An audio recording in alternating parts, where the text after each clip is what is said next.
Hi hello. ത്രില്ലടിപ്പിക്കുന്ന ആ രാവുകൾ വന്നുണയുകയാണ്. കാൽപന്ത് കളിയുടെ മാസ്മരികതയിലേക്ക് ലോകം ശ്രദ്ധിക്കാൻ തുടങ്ങിയിരിക്കുന്നു. അതെ, റൗണ്ട് 32 അഥവാ നോക്കൌട്ട് റൗണ്ട് ആരംഭിക്കുകയാണ്. ഇന്ന് ആതിഥേയരായ കാനഡ സൗത്ത് ആഫ്രിക്കയെ നേരിടുന്നതോടുകൂടി ഇന്ത്യൻ സ്റ്റാൻഡേർഡ് സമയം രാത്രി 12:30 ജൂൺ 2026 28 ഇന്ന് ഞായറാഴ്ച അർദ്ധരാത്രി കാൽപന്ത് കളിയുടെ മറ്റൊരു മാസ്മരികത മുഴുവൻ ആളുകളിലേക്കും, മുഴുവൻ ഫുട്ബോൾ പ്രേമികളിലേക്കും, മുഴുവൻ ഫുട്ബോൾ ഭ്രാന്തന്മാരിലേക്കും എത്തുകയാണ്. 32 ടീമുകൾ വിജയം അത് മാത്രമാണ് അവർ ലക്ഷ്യം. കാരണം ഇത് നോക്കൌട്ട് റൗണ്ടാണ്. ഇവിടെ വിജയവും പരാജയവും മാത്രമേ ഉള്ളൂ, സമനില ഇല്ല. അതുപോലെ തന്നെ ഈ കളിയിൽ വിജയിക്കുന്നവർ മാത്രമേ അടുത്ത റൗണ്ടിലേക്ക് കടക്കുകയുള്ളൂ. പരാജിതർക്ക് മറ്റൊരു റൗണ്ടില്ല, സമനിലയുമില്ല. ഇവിടെ 90 മിനിറ്റിന്റെ നിശ്ചിത സമയത്ത് സമനില പാലിക്കുകയാണെങ്കിൽ വീണ്ടും ഒരു അരമണിക്കൂർ കൂടി 15 മിനിറ്റ് വീതമുള്ള 2 പകുതികളിലായി എക്സ്ട്രാ ടൈം അനുവദിക്കുകയും ആ എക്സ്ട്രാ ടൈമിലും സമനില ആണെങ്കിൽ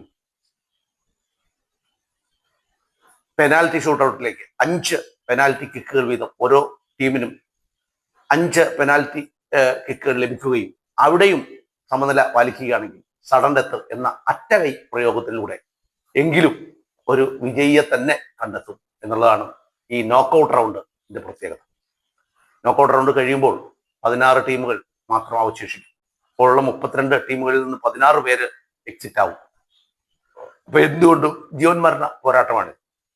ഇന്ന് ആദ്യം പറഞ്ഞതുപോലെ ആതിഥേയരായ കാനഡ സൗത്ത് ആഫ്രിക്കയെ നേരിടുകയാണ്. സൗത്ത് ആഫ്രിക്ക കരുത്തരാണ്, പക്ഷേ ലോകപ്രസിദ്ധ താരങ്ങളില്ല. സൗത്ത് ആഫ്രിക്കയുടെ ഏക ലക്ഷ്യം ഈ കളി എക്സ്ട്രാ ടൈമും കടന്ന് പെനാൽറ്റി കിക്കിലേക്ക് കൊണ്ടുപോകുക എന്നുള്ളതാണ്. കാരണം അവരുടെ ലോകപ്രസിദ്ധനായ പെനാൽറ്റി വിദഗ്ധൻ റോവൻ വില്യംസ്, അവരുടെ ഗോളി, പെനാൽറ്റി കിക്കിലേക്ക് കളി നീളുകയാണെങ്കിൽ വിജയം സൗത്ത് ആഫ്രിക്കയ്ക്ക് സമ്മാനിക്കാൻ റോവൻ വില്യംസിന് കഴിയും. അതുപോലെ തന്നെ പെനാൽറ്റി കിക്കിലേക്കോ അല്ലെങ്കിൽ എക്സ്ട്രാ ടൈമിലേക്കോ കളി കൊണ്ടുപോകാതെ വിജയം കൈപ്പിടിയിൽ ഒതുക്കാൻ മുഴുവൻ ഗാലറിയും, അതുപോലെ തന്നെ ആതിഥേയരായ അതാണ് കാനഡ എന്നതുകൊണ്ട് തന്നെ ഗാലറിയുടെ മുഴുവൻ സപ്പോർട്ടും ഫുൾ സപ്പോർട്ടും കാനഡയ്ക്ക് ആയിരിക്കും.